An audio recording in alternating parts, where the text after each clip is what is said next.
Há coisas que só o Padre Pio pode ensinar, por causa que ele dava exemplo.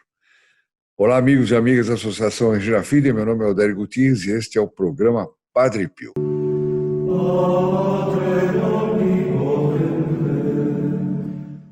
E nós vamos hoje tratar de alguns ensinamentos do Padre Pio que são muito interessantes, algumas coisas da vida dele que eu acho que vocês vão gostar demais, demais, demais. Isso posto, não esqueçam aqui o like para que mais gente conheça o Padre Pio. Não esqueça, você que está entrando pela primeira vez, em inscrever-se no canal. Quando você se inscreve, o seu nome e as suas intenções são incluídos na missa da próxima quinta-feira. E todas as pessoas com quem você compartilhar também serão incluídas na missa da próxima quinta-feira, mesmo que elas não assistam, tá bom? Mas olha, algumas vão assistir e vão conhecer o Padre Pio, tá bom? Pessoal, vamos para frente.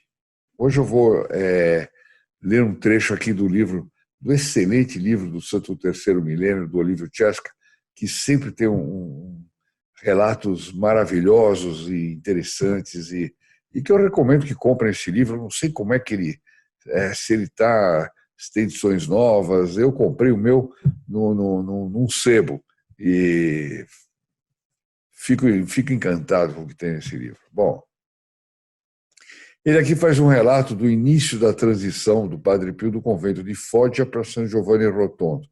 E vocês vão ver que é uma coisa cheia de provações, de dificuldades, dores, sofrimentos, uma coisa absolutamente tremenda. Mas Padre Pio, sempre impecável no amor de Deus e na santidade dele, né?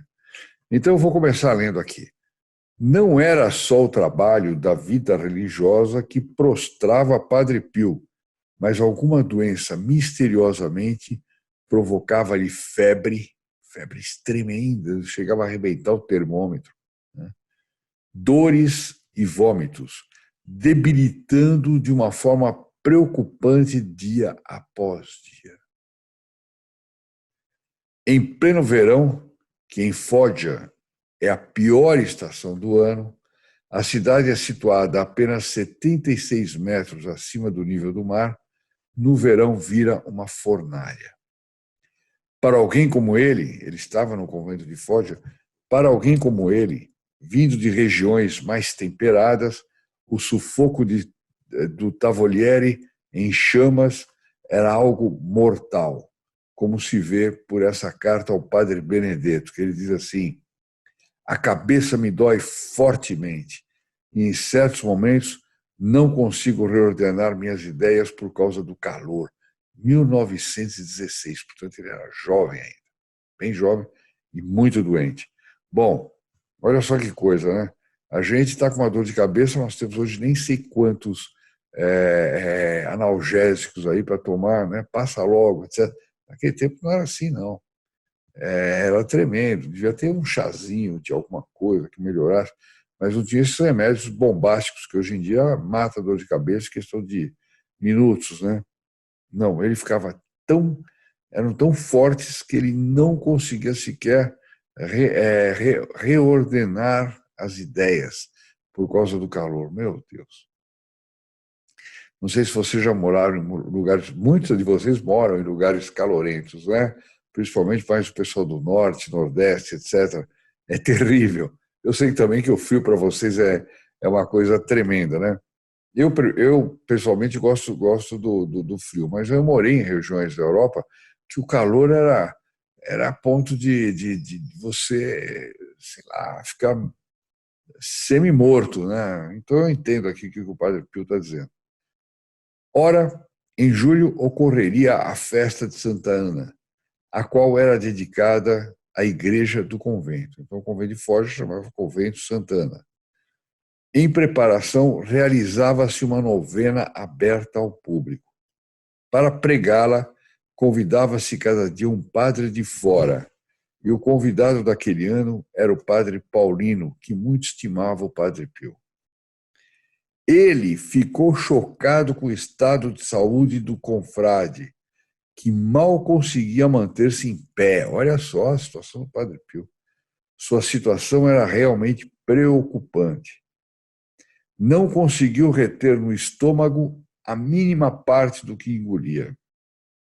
Oprimido pelo calor e o sufoco, vagava de um lado para outro sem encontrar sossego. Meu Deus!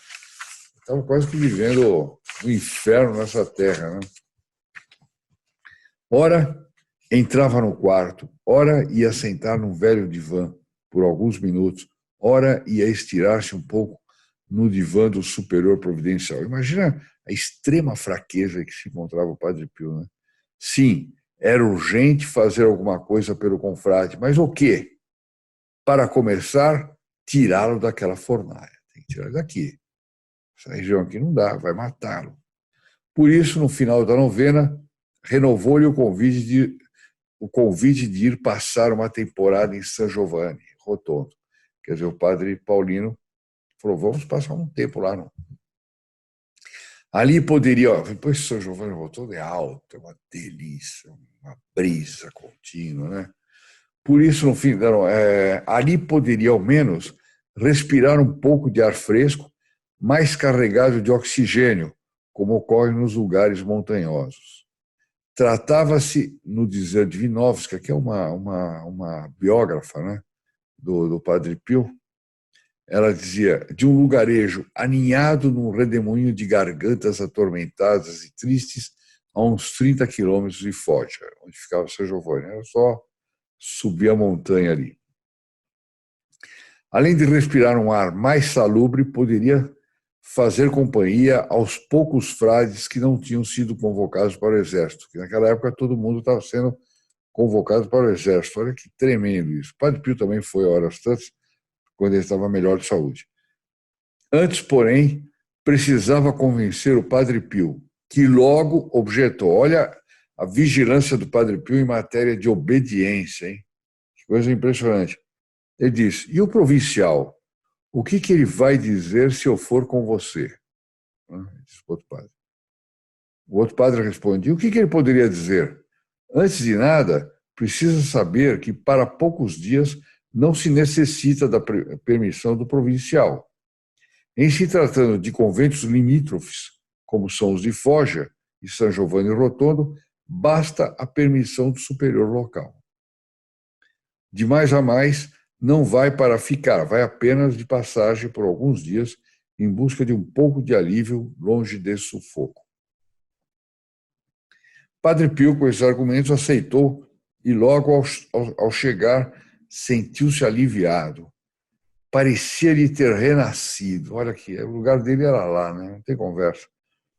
Sabendo, porém, por intuição, que o provincial ficaria preocupado com sua ida a San Giovanni Rotondo, onde poderia contaminar os seminaristas que lá estudavam. Então ele voltou a Foggia, ou seja, ele tinha medo, porque na época ele tinha uma bronquite fenomenal, mas também desconfiava-se de tuberculose, na época não tinha cura, então ele ficou com medo que o provincial lá de São Giovanni Rotondo se preocupasse. Esse padre vai contaminar os poucos seminaristas que eu tenho aqui, né? Então ele voltou para Foggia. Em Foggia, ele escreveu ao superior, aspas, venho pedir-lhe uma caridade, e tanto mais a peço porque Jesus me pressiona. Ele me repete que preciso levantar um pouco o físico, a fim de estar preparado para outras provas a que me irá submeter. O favor que lhe peço é deixar-me passar uma temporada em San Giovanni Rotondo, onde Jesus me garante que ficarei melhor. Como é que o provincial ia dizer não, né? Ainda mais ele tinha revelações do Senhor Jesus Cristo, o Senhor falava com ele. Bom, terminava dizendo que a sua doença é só para ele, não para os outros. Olha só, ele deu uma garantia. Essa é uma aprovação que eu estou carregando comigo. Isso aqui não é uma doença contagiosa comum. A resposta não se faz esperar e é positiva, mas provisória por causa do perigo do contágio. E assim Em 4 de novembro de 1916, Padre Pio deixa definitivamente Foggia. O novo ambiente lhe faz tanto bem que em pouco tempo deu para notar a diferença, conta Padre Paulino.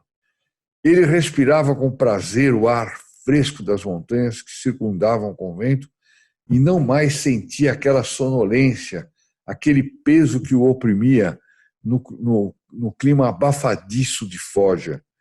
Toda a sua pessoa renascia visivelmente. Olha que bonito. No convento quase deserto, ele presta assistência aos fratini, aos seminaristas, que os confessa, reza com eles, luta em defesa contra o demônio e por eles se oferece a Deus como vítima. Olha ele aqui já se oferecendo pelos futuros sacerdotes, hein? Quando ele diz, eu vim por causa dos sacerdotes, aqui já está, olha, com os seminaristas, ele já estava se oferecendo. Né? Quanto sacerdote vai ser esperado também na porta do paraíso pelo Padre Pio, né? E eu não sei se o Padre Pio vai deixar entrar, não. Eu não queria estar na pele deles, mas enfim. Bom,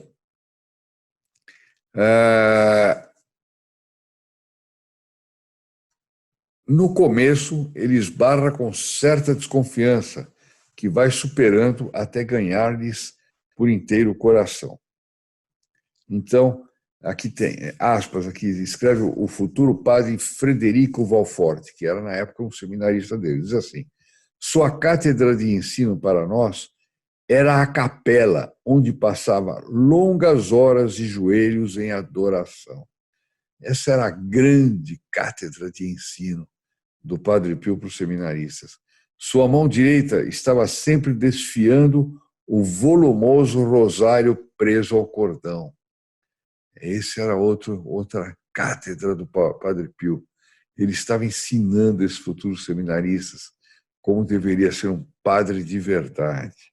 Um padre de verdade. Saía do coro à meia-noite para continuar depois no seu quarto o seu colóquio com Deus. Meu Deus. O problema da incompatibilidade entre sua doença diagnosticada como tuberculose e seu contato diário com os seminaristas se resolvia com a constatação que, primeiro, não obstante sua doença e os prazos de vida previstos pelos médicos, ainda estava vivo. Segundo, que ninguém dos que com ele conviviam tinham morrido por causa dessa doença, o que, de resto, não se notavam nele sintomas específicos desse mal, da tuberculose. Concomitantemente com os seminaristas, atende aos que o procuram. Começa, assim, a confluir para seu confessionário um número cada vez maior de interessados. Aí ele começou a juntar gente, as pessoas começaram a descobrir o santo que ele era. Né? Tanto que, não raro, lhe ocupam totalmente as manhãs. Sua orientação é bem simples. Olha o que vai dizer aqui. Sua orientação no confessionário é bem simples, tradicional e, sobretudo, prática. Quer dizer, ele ensinava o que a igreja sempre ensinou. Eu, outro dia, vi um sacerdote ensinando coisas de psicologia moderna, citou Freud, fez miséria. Para que isso? Né? A igreja tem a igreja é a verdade, sempre foi a verdade. As verdades do começo da igreja são as mesmas verdades de hoje. Né? Então, era orientação simples, tradicional e, sobretudo, prática. Princípios elementares da vida cristã, sugeridos de acordo com as necessidades e capacidades de cada um, visando estimular o hábito da oração, ensinando a rezar, ensinando a meditar e ensinando qual a melhor hora para fazer. Métodos para isso, dizia, existem vários, talvez muitos e muito complicados. Existem métodos complicados. Tem gente que como que é? Navega na maionese, aí, né? Pensando nos em complicações, meditações, retiros. Não, eles assim, métodos para isso dizia, existem vários, talvez muitos e muito complicados. De qualquer maneira, todo método é bom se favorece a oração. E torna-se necessário, ao menos, o início do caminho da perfeição para evitar aos principiantes o perigo de se perderem no vazio. Portanto, os métodos simples eram necessários, principalmente no caminho da perfeição. Senão, o principiante se perderia no vazio. Com a ida do Padre Pio, começa assim a renascer uma nova esperança, uma nova mentalidade, uma força vital nova naquele ambiente onde a população vive num abandono religioso abismal. Se a gente pensar que hoje, quando a gente vai a São Giovanni Rotondo, aquilo ali fervilha a fé, fervilha Padre Pio, fervilha a igreja, o centro de tudo é a igreja, é uma coisa impressionante, né? Mas quando ele chegou lá, não era assim, não, né?